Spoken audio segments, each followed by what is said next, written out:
à travers les années, ce que j'entends, parce que moi, je ne suis pas dans l'organisation depuis très longtemps, ils ont toujours sauté sur des bonnes pratiques qui ont été trouvées ou même parfois qui ont proposé des bonnes pratiques. Donc, c'est des gens qui ont une culture d'innovation puis d'excellence et qui sont fiers de ça, au niveau clinique puis au niveau administratif.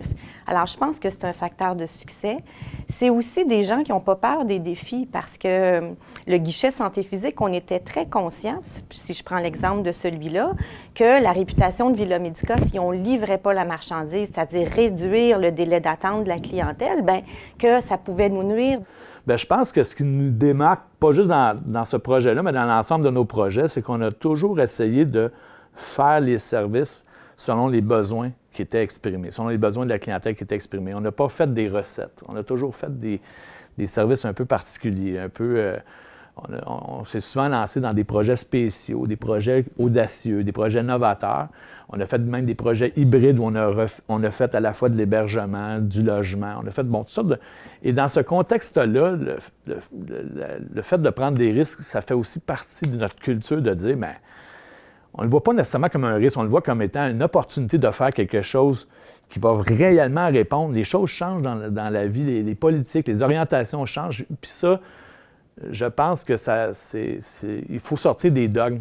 On va peut-être en reparler plus tard, mais pour moi, il y a toute la question des dogmes, à la fois du côté de l'État et à la fois du côté privé. Il faut sortir de ces dogmes-là pour travailler en complémentarité. Puis dans ce sens-là, oui, il y a un risque à prendre, mais c'est la beauté de cette complémentarité-là, je pense.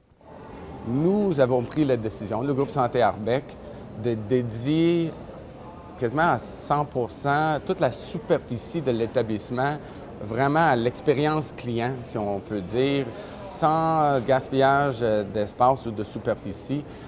Nous avons pu faire des corridors périphériques, donc des corridors en rond qu'on aime beaucoup avec notre clientèle.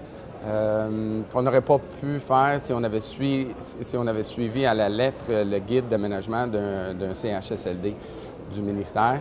Donc, plusieurs aspects de l'appel d'offres nous permettaient d'être plus innovateurs. L'innovation, ça a été de travailler avec une équipe d'optométristes sur place pour permettre de faire de l'ophtalmologie médicale sous supervision de notre part, qui permettait à nous de faire des gestes plus pointus. Donc, on a pu augmenter la quantité de patients vus sans augmenter énormément le nombre d'ophtalmologistes, puisque les postes, ça reste quelque chose de gouvernemental. Nous, on ne contrôle pas ça.